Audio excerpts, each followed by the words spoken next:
اللهم صل وسلم وبارك على سيدنا محمد وعلى اله وصحبه وسلم. صباح الفل عليكم، عاملين ايه؟ ان شاء الله يا رب تكونوا بخير وفي احسن حال. عندنا فيديو النهارده حلو قوي، ان شاء الله هيعجبكم. صاحيه بقى متاخر، مش عارفه تعملي اكل ايه، محتاره في الغدا، جايه من شغلك مستعجله، نعمل اكله كده في السريع وفي نفس الوقت اللي هيشوفها ويدوقها هيفكرك ان انت ابدعتي وعملتي حاجات حلوه قوي جميله. هنعمل وصفتين، ممكن يزيدوا ممكن يبقوا 3، هنشوف مع بعض دلوقتي في الفيديو. تابعوا الفيديو للاخر ان شاء الله يعجبكم. ما تنسوش لايك وشير لفيديو النهارده واشتراك في القناه لو اول مره بتشوفوني. يلا بينا بصوا بقى، انا هجيب ايه، بصلتين كده. انا بحب اكتر البصل يعني، انا هجيب بصلتين وهقشرهم وهغسلهم وهقطعهم كده ايه تقطيع عشوائي، وهحطها في قلب الكبه الحلوه اللي جنبي دي.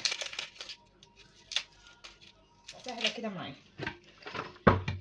يلا بسم الله الرحمن الرحيم.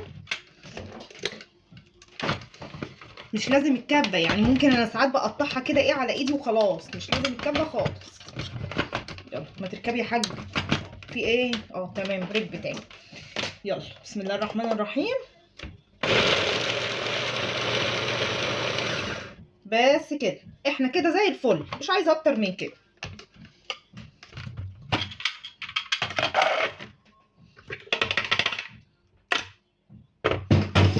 يبقى الطبق الحلو ده اهو. لا استنوا ما اجيب المعلقه الثانيه.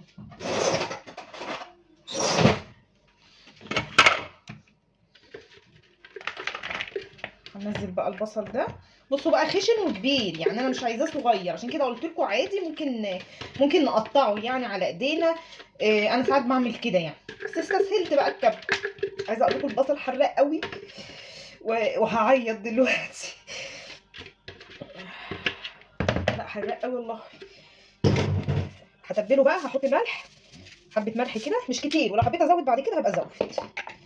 واحط بقى شويه حلوين كده فلفل اسود، معلقه كده صغيره مليانه.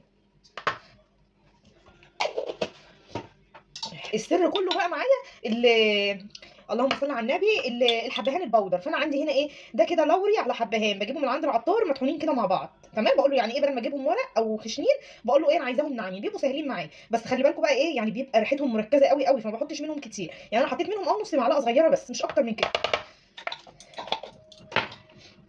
هبتدي بقى ان انا ايه اعجنهم حلو قوي مع بعض. اعجنهم دي يعني ادعكهم مع بعض. ادعكهم مع بعض حلو قوي كده، لحد ما البصل بقى ايه يطلع كل اللهم صل على النبي، يطلع كل العصاره بقى بتاعته كده، والميه بتاعته الجميله دي اللي مدعوكه بقى بالحبهان واللوري والفلفل الاسود. طعمهم تحفه، ريحتهم تحفه. ركزوش معايا عشان البصل عميني مخليني مش شايفه. بس تمام كده بصوا اهو، حلو قوي كده. تجيب بقى الفرخه القمر بتاعتي بقى اللي مدعوكه بقى، زي ما تستغربوش بقى ان انا بقول لكم حاطه شويه طحينه في الميه اللي انا غاسله فيها الفراخ. عايزه اقول لكم الطحينه اقسم بالله مع اي طيور انت بتغسليها تحطي كده حبه طحينه صغيرين بتاع معلقه كبيره كده ولا حاجه. تحطيها مع ليمونه وشويه سكر وشويه ملح وميه، وتدعكي الفرخه حلوه قوي، هتخلي لك الفرخه دي قشطه والله العظيم قشطه. وريحتها جميله ولا فيها ريحه زفاره ولا اي حاجه خالص. امسكي بقى ايه قطعه قطعه كده من الفراخ، من الفرخه بتاعتك، وتدعكي بقى تدعكي حلوه قوي بقى كده لحد ما ايه، وتدخلي تحت الجلد كده اهو، حلوه قوي. والصدر كمان اهو. عايزه اقول لكم بقى البصل ده بينقل الفراخ وانت بقى ايه، يعني بيودي الفراخ في حته تانيه خالص. تمام. يا سلام بقى لو سبتيها فتره بقى كده، يعني ان شاء الله حتى ربع ساعه ولا نص ساعه.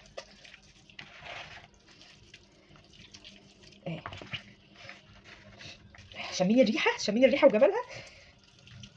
والله ريحه الفرخه تتاكل نيه كده، رغم ان احنا يعني سبحان الله حاطين ايه حاجات بسيطه، اللي هو شويه فلفل وشويه حبهان على لوري، مش اكتر من كده.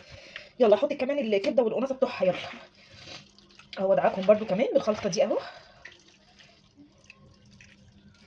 بس يعني هسيبها شويه بس كده اهوت وايه، وارجع لها تاني. سبتها بس كده يعني ايه ربع ساعه، يعني ربع ساعه، وبعدين حطيت ميه كده بتغلي في الحله، وهحط فيها بقى ايه طماطميه كده وجزرايه، وهحط بقى الفراخ الجميله ايه اللي اتبلت حلوه قوي ايه بالبصل اللي عليه توابل. بسم الله الرحمن الرحيم. زمانكم بتقولوا بقى إيه هي ايه اللي هي بتعمله ده بتسلق فرخه وعماله تقول لنا ده هتعمل اكله حلوه ومش عارفه ايه.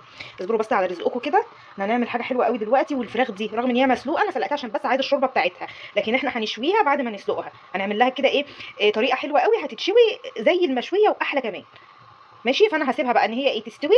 هسيبها يعني شويه بس كده تغلي. هزود لها بس شويه ملح يا عادي بقى الفراخ لو حطيتي الملح من الاول مفيش مشكله يعني عادي. واحط بقى شويه فلفل مش كتير يعني حاجه بسيطه كده عشان ما يغمقش الشرب، وحاجه بسيطه برده من الحبهان والايه واللون. تمام. وهسيبهم بقى ايه لحد ما تتسلق عادي خالص. مين استنوا ما نفتح البقيه. هحط بقى معلقه سمنه كده في الحله، معلقه سمنه حلوه كده وعليها شويه زيت، حاجه بسيطه يعني. خليهم بس يسيحوا كده ويسخنوا كويس مع بعض. وهجيب بقى ايه لسان عصفور كيس كده، او على حسب بقى يعني احنا عايزين نعمل قد ايه. وهنزله كده بالشكل ده كله.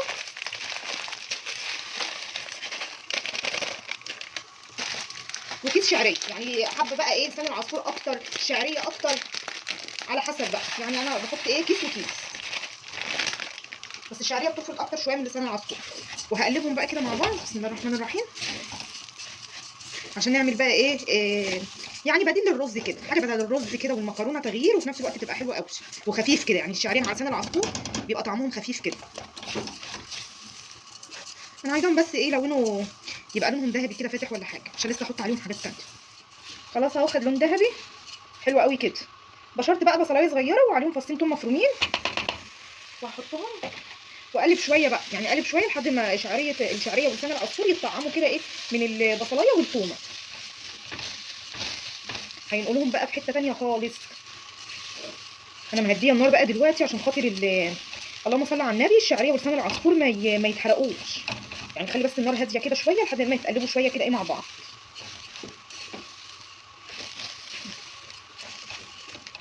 بس كده تقلبتين خلاص. بشرت بقى طماطميه واقلب بقى برضو يا دوب تقلبتين كده مش كتير، يعني كله كده يتطعم كده من قلب بعض.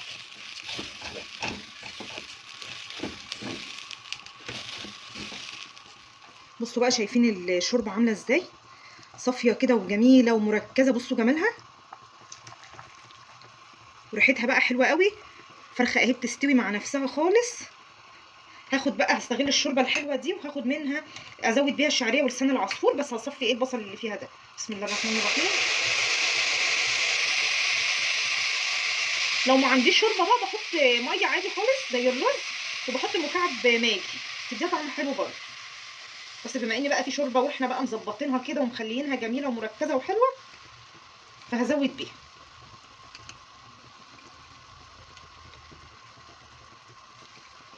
عادي بقى الميه زي اكني بعمل رز بالظبط، يعني زي ما احط ميه للرز تحطي ميه للشعريه ولسان العصفور.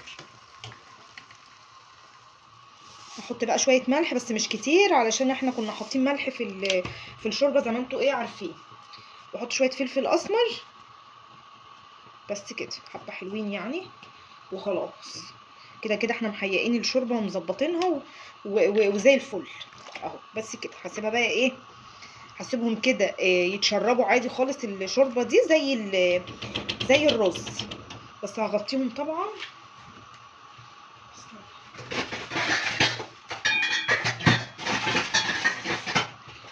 هغطيهم بقى لحد ما يغلوا ويتشربوا كده الشوربه بتاعتهم. خلاص اهو بصوا اتشرب بقى زي الرز عادي خالص. ههدي عليه بقى النار شمعة علشان ما يتلهفش كده من تحت، واسيبه بقى ايه لحد ما يستوي بقى عادي خالص. على بال بقى ما الفرخه تستوي، جبت بصلتين كده وقطعتهم ايه شرايح رفيعه كده على قد ما اقدر، عشان اعمل بقى ايه فرشه حلوه كده للفرخه اشويها عليها. بصلتين بقى بصلايه كبيره 3، دي بقى فرشه كده هتتغمس وهتشرب كده من الفراخ وهتتكرمل تحت الفرخه وهتبقى حلوه قوي. فدي ترجع بقى ايه على حسب حبكم بقى، يعني حابين تتغمس بالعيش تتاكل كده مع الشعريه ولسان العصفور اللي احنا عاملينهم برضو، يعني بيبقى طعمهم حلو قوي. انا عملت بصلتين وسط كده يعني مش كبار ولا صغيرين.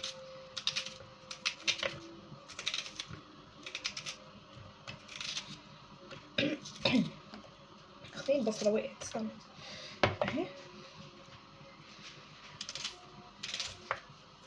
بس تمام كده اهو.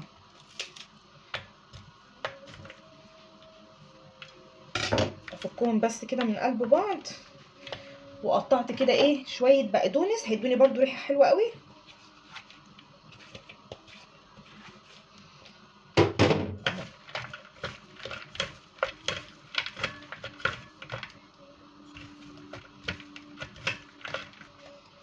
هيدوني ريحه حلوه قوي للفراخ.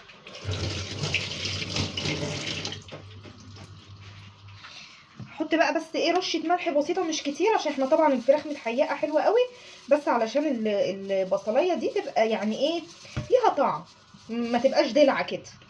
هحط حاجه بسيطه يعني، ورشه برده ايه من الفلفل الاسمر، وحاجه بسيطه برده من الحبهان البودر اللي عليه ايه ورق لورا، يدوني ريحه حلوه قوي برده، حاجه بسيطه خالص. وادعكهم بقى ايه مع بعض حلو قوي.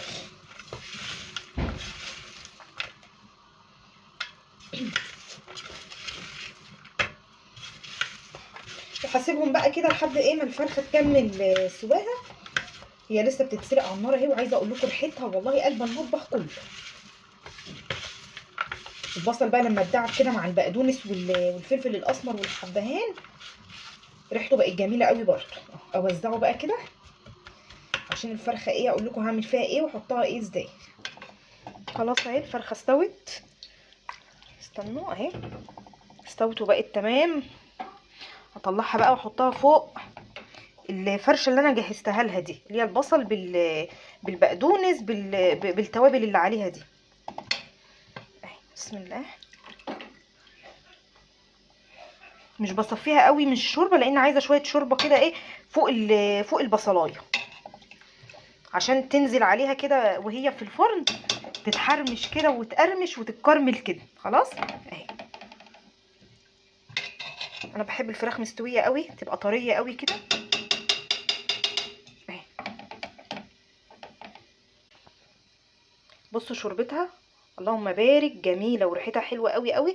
اسلقوها بالطريقه دي هتعجبكم بصراحه. سيحت بقى معلقه سمنه بلدي واحط على وش ايه الفراخ بالطريقه دي. سمنه بقى زيت زبده مش مهم يعني اي حاجه، بس بصراحه السمنه البلدي بتديها قرمشه كده من على الوش ولون حلو قوي قوي اهو. وقدت بقى الشوايه بتاعه الفرن، يعني انا ما قدتش الفرن خالص، انا قدت الشوايه بس. وهدخل الفرخه تحت الشوايه لحد ما تاخد لون من كل ناحيه، يعني لما تاخد لون اقلبها الناحيه دي والناحيه دي لحد ما كلها تاخد ايه لون ذهبي كده حلو. وبعدين اقول لكم بقى اخر حاجه هعملها فيها ايه اهي. بس يلا هدخلها بقى تحت الشوايه وبعدين اقول لكم هعمل ايه تاني. جبت بقى بطاطستين وهقطعهم كده مكعبات صغيره عشان اعمل طبق بطاطس حلو قوي بنكهه حلوه وجديده كده هتعجبكم برضو. يعني هما بطاطستين كبار هقطعهم مكعبات بالشكل ده كده.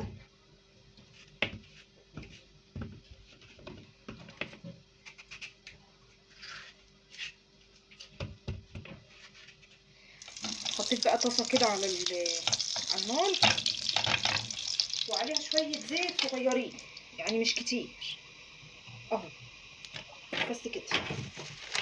والطاسه بقى يعني طاسه او حله او صينيه بس المهم تبقى تفايه، وخليتهم يسخنوا كويس قوي اهو. واحط بقى ايه مكعبات البطاطس واقلب فيها بقى لحد ما يعني ايه تاخد تشويحه حلوه كده وتاخد لون خفيف.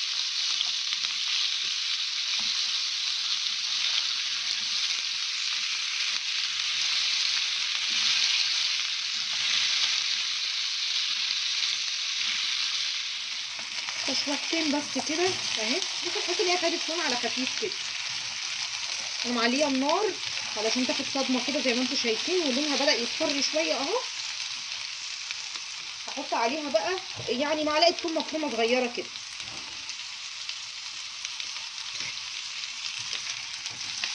عايزه اقول لكم بقى البطاطس دي وهميه طعمها تحفه، تسيبوا الاكل كله وتاكلوا البطاطس دي. هقلب بس التومه كده معاها لغايه يعني ما ريحتها تظهر كده ولا حاجه، مش عايزاها تلون ولا اي حاجه بس كده. شويه ملح بقى مش كتير، حاجه بسيطه، علشان هحط لها مكعب ماجي بصراحه بيديها طعم تحفه.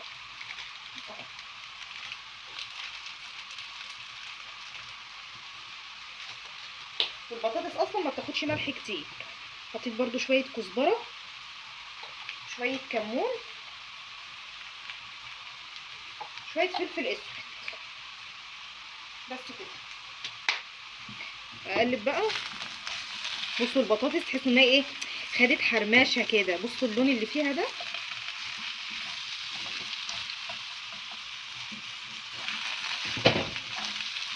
كل ده انا معليه النار لسه، لا هديت النار ولا اي حاجه. بس كده. بصوا بقى هعمل ايه بقى. ربع كوبايه لبن، يعني بتاع معلقتين كده ولا حاجه. ربع كوبايه بالظبط، دي كوبايه القهوه فحاطه نصها بس، هي مج الشاي يعني تبقى ربع كوبايه. بسم الله الرحمن الرحيم.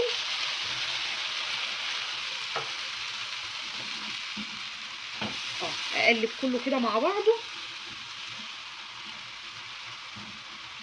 ممكن بقى نديها رشه كركم لو حابين لونها اصفر قوي. اهو هتستوي بقى في قلب ربع كوبايه اللبن دي، واكنك عامله بطاطس بالكريمه بالظبط. تديها طعم ملوش حل، يعني تحفه والله. ههدي بقى النار في الوقت ده، وفي مكون تاني هحطه بس يعني ايه في الاخر مش دلوقتي. فانا ههدي النار بقى. هي مش هتاخد اكتر من 5 دقايق 10 دقايق. ههدي النار واغطيها واسيبها بس ايه تكمل سواها، واقول لكم احط عليها ايه تاني. بصوا بقى القمر بقى، بصوا بقى القمر بعد ما استوى بقى. بصوا مفلفل وعامل ازاي، الشعريه بلسان العصفور، وطعم وريحه والله العظيم خيال تحفه.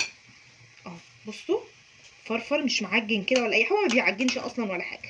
ولونه حلو قوي، ولا غامق ولا فاتح، لونه بني وجميل اهو. بس كده. كده كله ايه جاهز معايا.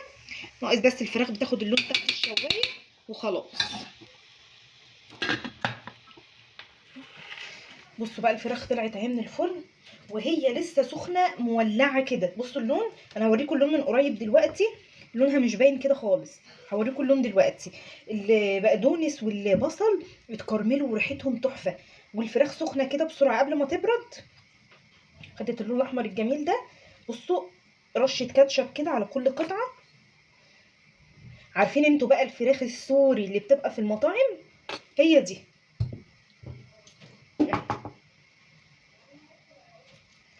وبسرعه بسرعه كده ايه، ادعك على الوش كده الكاتشب ده واوزعه. هينشف دلوقتي بقى لان الفراخ سخنه، وهيدي بقى قرمشه كده للفراخ، وريحه وطعم زي الفراخ السوري اللي في المطاعم بالظبط. والله احلى فراخ هتجربوها بالطريقه دي، مش هتبطلوا تعملوها الا بالطريقه دي. يعني لو عندك عزومه كده وعملتيها هتتنسف. وكده كده الحمد لله يعني استفدنا بالشوربه. هتعملي بقى جنبها حله محشي، هتعملي بقى جنبها طبيخ، هتعملي جنبها اي حاجه زي ما تحبي. اهي. بصوا بقى اللون من قريب، مش انا قلت لكم مش باين وانا بعد الكاميرا. بصوا لون الفراخ من قريب عامل ازاي، واللمعه بقى اللي الكاتشب عاملها، والتسكيره كده اللي مدياها طعم زي فراخ المطاعم كده بالظبط. والله يا جماعه وهميه وهميه وهميه. بصوا الجمال. تتاكل جنب اي حاجه، يعني مش شرط زي ما انا عاملاها جنب مثلا شعريه بلسان عصفور، لا تتاكل جنب اي اكل ما تقولش لا. طبعا بقى علشان الجريمه تبقى كامله بقى، ولعت كده ايه فحميتين اهو، حطيتهم كده في ورق فويل عشان يبقى ايه بقى طعم الفحم ايه واصل للفراخ من كل ناحيه، اكني شويها كده على الفحم. بسم الله. مش هغطيها ولا حاجه، انا هسيبها كده ايه تملى ريحه المطبخ والبيت كده، وفي نفس الوقت هتبقى ريحتها حلوه برده من غير ما اكتم الدخان. عشان كذا حد قال ان الدخان لما نكتمه بتاع الفحم بيبقى غلط. فانا يعني ايه قلت هاخد الريحه، وفي نفس الوقت مش هغطيها واكتمها على الفرخ. بصوا بقى الريحه، شمين شمين يا جدعان، والله العظيم خيال. بصوا بقى البطاطس بقى، بطاطس بقى وجمال البطاطس. بصوا بصوا عامله ازاي. اخر حاجه هحطها لها شويه بقدونس، بس عودين كده مش اكتر من كده. هزود لها بس ايه رشه كده من البابريكا المدخنه دي، تديها برضو نكهه حلوه قوي. بس فكره البطاطس دي ينفع تتغمس كده جنب اي حاجه، في الفطار في العشاء، جنب اي وصفه فراخ كفته، حلوه قوي. هديها تقليبه وخلاص كده هي كده جهزت معايا، استوت وجميله ومتماسكه مش مهريه ولا اي حاجه. يلا بقى نغرف.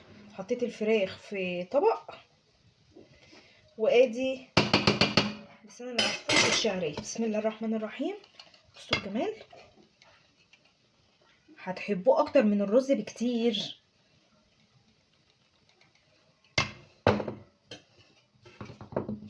انا بحب اغرف كده في طبق كبير، كل واحد يبقى قدامه الطبق بتاعه فاضي وياخد بقى على قد ما هو عايز، بدل ما اقعد اغرف في الطبق وتلاقي ايه، ده سايب لك في الطبق وده سايب لك شويه وده عامل. فانا بغرف واللي عايز ياخد على قده اهو. بسم الله. وادي البطاطس اللي زي العسل، والله زبده مستويه كده ودايبه. ربع كوبايه اللبن بتخليها دايبه خالص وطعمها حلو قوي اهو.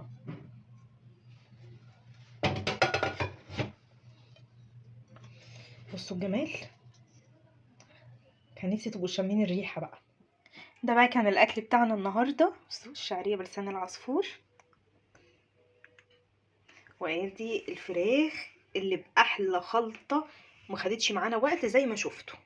بصل اللي تحتيها بقى ايه، حرش ومرش كده وفي قرمشه. هو والبقدونس حلوين قوي اهو. شايفين الجمال؟ جربوها والله يا جماعه، الفراخ دي هتعجبكم قوي.